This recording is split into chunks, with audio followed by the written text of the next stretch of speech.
Good morning, students. Let us study the lesson electrostatics and see about the topic properties of charges. First, electric charge. Electric charge. Most of the objects are made up of atoms in the universe. So the atoms have protons, neutrons and electrons. The atoms have two similar inherent properties: mass and charge. The SI unit of charge is coulomb. The symbol is C. Conservation of charges. The total electric charge in the universe is constant, and charge can neither be created nor be destroyed. In any physical process, the net charge in the charge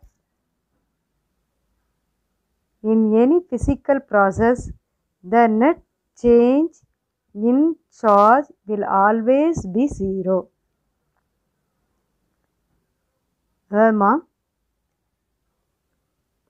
conservations of charge என்ன நமக்கு சொல்லுது அப்படின்னா, இந்த யூனிவர்ஸில் இந்த total electric charge எப்போவுமே கான்ஸ்டண்ட்டாக இருக்கும். எப்படி நமக்கு கான்ஸ்டண்ட்டாக இருக்கும் அப்படின்னா, இந்த மாதிரி, அதாவது first of all for example class. இதில் ஃபஸ்ட்டு நமக்கு +5 இருக்கும். ஃபார் எக்ஸாம்பிளாக +5 -5. ஸோ அந்த ரெண்டு சார்ஜும் நமக்கு 0ன்னு இருக்குதுன்னு வச்சுக்கோங்க. இது initial type of class. And then silk அதை எடுத்துக்கிறோம். அதில் நமக்கு +4 -4 that is equal to 0ன்னு இருக்கும். ஸோ இதுதான் நமக்கு இனிஷியலில் எல்லா ப்ராடக்ட்லேயும் நமக்கு இருக்கக்கூடிய சார்ஜ், நெட் சார்ஜ் கான்ஸ்டண்ட்டாக 0ன்னே நமக்கு என்ன செஞ்சிட்ருக்கோம், இருந்துகிட்டே இருக்கும். So charge can be created, neither be created nor be destroyed. அதாவது நம்ம அதை க்ரியேட் பண்ண முடியும், பட் ஆனால் டெஸ்ட்ராய் பண்ண முடியாது இல்லையா? ஸோ இந்த கிளாஸ் ராடை சில்க் ராடில் நம்ம ரப் பண்ணுறோம். ஸோ அப்போ என்ன ஆகும் அப்படின்னா, இதிலேருந்து ஒரு ஃபார் எக்ஸாம்பிளாக நமக்கு கிளாஸ் ராடு சில்க் ராடில் ஒரு -3 என்ன செய்யுது, அது கொடுக்கும். ஸோ இந்த சில்க் ராடு கிளாஸ் ராடு ஒரு -3 சார்ஜை பாரோ பண்ணிக்கும். அப்போ சில்க் ராடில் என்ன ஆகுது அப்படின்னா, அது சில்கோட கிளாத்தில் -3 சார்ஜஸ் இன்க்ரீஸ் ஆகுது. சரியா? ஸோ கிளாஸ் ராடில் -3 சார்ஜ் டிக்ரீஸ் ஆகுது. ஸோ அப்போ இதனுடைய டோட்டல் நெட் சார்ஜ் ரெண்டையுமே கிளாஸ் வித் சில்க் ரப் பண்ணதுக்கு ஆஃப்டர் ரப்பிங் சார்ஜஸ் பார்த்திங்கன்னா நமக்கு என்ன மாதிரி இருக்கும் அப்படின்னா, கிளாஸில் +5, ஸோ -3 கொடுத்துருக்கு. அப்போ என்ன ஆகுது, -2 that is equal to +3. அதே மாதிரி சில்கில் நமக்கு எப்படி என்ன கிடைக்கி, +4, அது ஒரு -3 இங்கே இன்க்ரீஸ் ஆகுது. ஸோ -4 -3 என்ன ஆகுது, -7 that is equal to -3. So இந்த பார்த்திங்களா, நமக்கு இந்த வேல்யூஸ் என்ன செஞ்சுருக்கு, கான்ஸ்டண்ட்டாக இருந்த வேல்யூ நமக்கு இப்போது இன்க்ரீஸ் ஆகிருக்கு. அப்போது ஒரு மெட்டீரியல் இன்னொரு மெட்டீரியலுக்கு நம்ம என்ன செய்கிறோம், அந்த சார்ஜ் பார்ட்டிக்கிளை நம்ம ட்ரான்ஸ்ஃபர் தான் பண்ணுறோம், டெஸ்ட்ராய் பண்ண முடியலை. சரியா? ஸோ இதைத்தான் நமக்கு இந்த கன்சர்வேஷன்ஸ் ஆஃப் சார்ஜஸில் நமக்கு கொடுத்துருக்குறாங்க, அதை ப்ரூவ் பண்ணியிருக்கோம். ஓகேவா? Quantizations of charges. The charge Q on any object is equal to an integral multiple of this fundamental unit of charge E. Q is equal to NE. Here N is any integer 0, plus or minus 1 plus or minus 2 etc. up to. This is called quantizations of electric charge. All of you listen. So இங்கே கொடுத்துருக்க concept நமக்கு என்ன சொல்கிறாங்க அப்படின்னா, இந்த charge q on any object. So எந்த ஒரு ஆப்ஜெக்ட்லேயும் இருக்கக்கூடிய அந்த க்யூவோட வேல்யூ எப்படி இருக்கும்னா is equal to and integral multiple of this fundamental unit of charge. ஈயோடைய வேல்யூ நமக்கு வந்து ஒரு பார்ட்டிகுலர் ஆப்ஜெக்ட் எடுத்துக்கிட்டால் அதோட ஈயோட வேல்யூ ஃபண்டமெண்டலாக இனிஷியல் வேல்யூ எப்படி இருக்கும் அப்படி இருக்குதோ அதிலேருந்து இன்டெக்ரலாக மல்டிபிள் ஆகி நமக்கு என்ன செய்யுது, அந்த சார்ஜ் நெட் சார்ஜோட வேல்யூவில் நமக்கு கிடைக்குது. ஸோ அப்போது q is equal to n into e அப்படிங்கும்போது என்னோட வேல்யூ வந்து நமக்கு மல்டிபிள் ஆகுது ஈயோட, இல்லையா? ஸோ அப்போது ஈயோட என்னோட வேல்யூ மல்டிபிள் ஆகும்போது அது என்ன ஆகுது, இன்டெக்ரல் மல்டிபிளாக சேஞ்ச் ஆகுது. ஸோ க்யூவோட வேல்யூ வந்து நமக்கு மல்டிபிளாக நமக்கு என்ன செய்யுது, ஈயோட வேல்யூவை இன்டெக்ரல் மல்டிபிள் பண்ணால் என்ன கிடைக்குதோ அதுதான் க்யூவோட நெட் சார்ஜ். ஓகேவா? For example q by 2 is equal to நமக்கு இப்படி இருக்குதுன்னு வைங்க. நமக்கு வந்து q நெட் சார்ஜ் என்ன மாதிரி கிடைக்கும் அப்படின்னா இன்டெக்ரல் மல்டிபிள் அப்படிங்கும்போது q is equal to q by 4 அப்படின்னு நமக்கு என்ன செய்யும் கிடைக்கும். Robert Millikan is found that the value of E is equal to 1.6 into 10 power minus 19 coulomb. Another one, the charge of electron is minus 1.6 into 10 power minus 19 coulomb and the charge of the proton is plus 1.6 into 10 power minus 19 coulomb. So இதெல்லாம் Robert Millikan என்ன செய்கிறாருன்னா கண்டுபிடிக்கிறார். இந்த electron proton, இந்த plus electron minus electron, இந்த இதனுடைய values எல்லாம் என்ன செய்கிறாருன்னா அவர் சில experiments எல்லாம் வச்சு அவர் கண்டுபிடிக்கிறார். Coulomb's law state that the electrostatic force is directly proportional to the product of the magnitude of the 2 point charges and inversely proportional to the square of the distance between the 2 point charges. So அதனுடைய formula F vector 21 is equal to 1 by 4 by epsilon 0 q1 q2 by r squared r cap 1 2. So இங்கே என்ன explain பண்ணுறாங்க அப்படின்னா இந்த Coulomb's லாவில்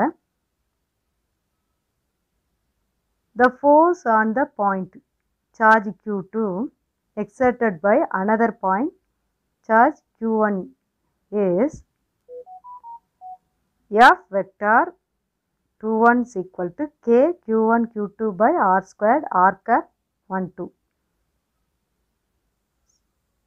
where r cap 1 2 is the unit vector is directed from charge q1 to charge q2 and k is the proportionality constant.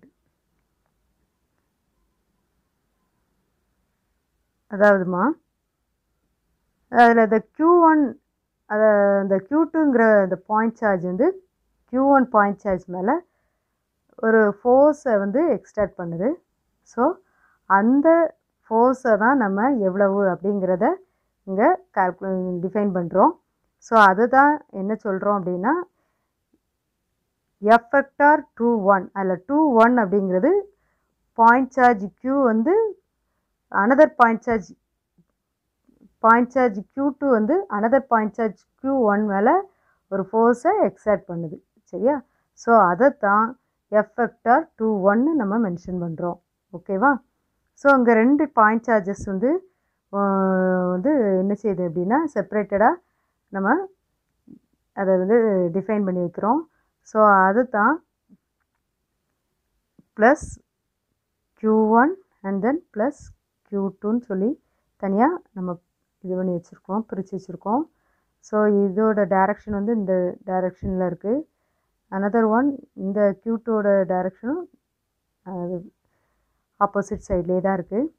So இந்த ரெண்டுக்கும் இடையில இந்த q1 q2 particles in between distance பார்த்திங்கன்னா r டிஸ்டன்ஸ் இருக்குது. So அது வந்து நமக்கு வந்து இந்த பாயிண்ட் சார்ஜ் Q2 நமக்கு Q1 மேலே எக்ஸ்டெண்ட் பண்ணுது. ஸோ அதனால் இந்த ஆர்க் ஆஃப் டிஸ்டன்ஸை நம்ம எப்படி டிஃபைன் பண்ணுறோம் அப்படின்னா, அந்த ரெண்டுக்கும் இன்பிட்வீன் இடையில உள்ள இருக்கக்கூடிய இங்கே இருந்து நம்ம டிஸ்டன்ஸை கால்குலேட் பண்ணும்போது 1 2 அப்படின்னு சொல்லி போடணும்.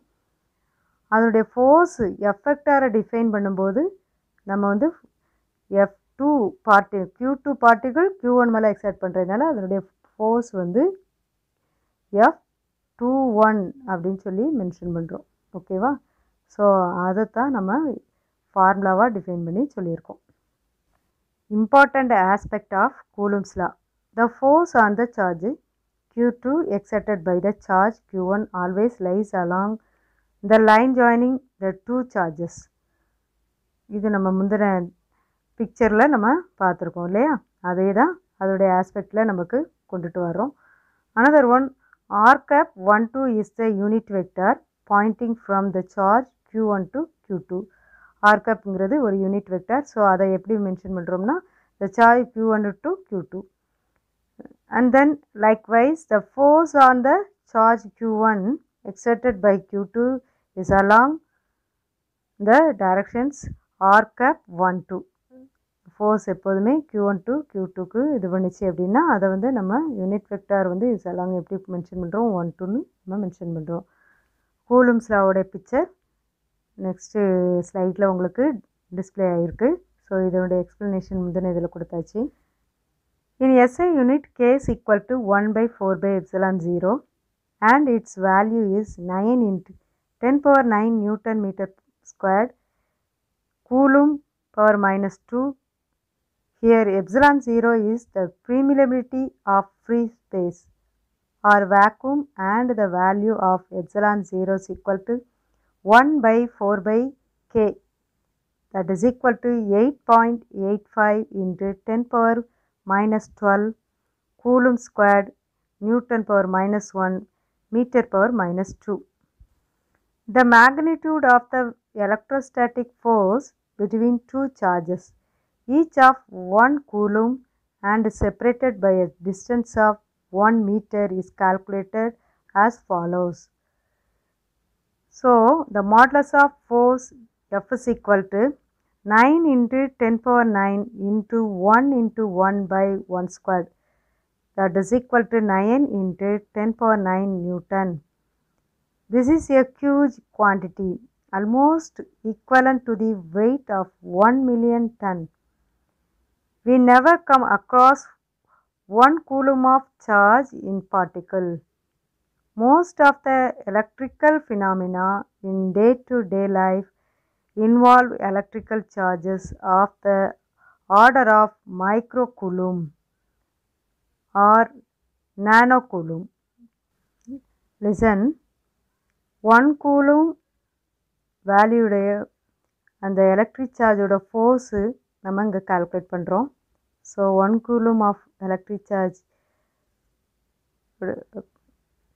force F is equal to K Q1 Q2 by R squared R cap 1 2. So Kயோட value நமக்கு ஆல்ரெடி தெரியும். we are known the value K is equal to 9 into 10 power 9.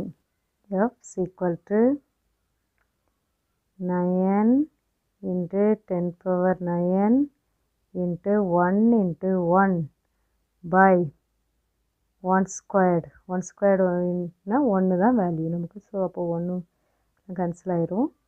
So the F is equal to 9 into 10 power 9 Newton.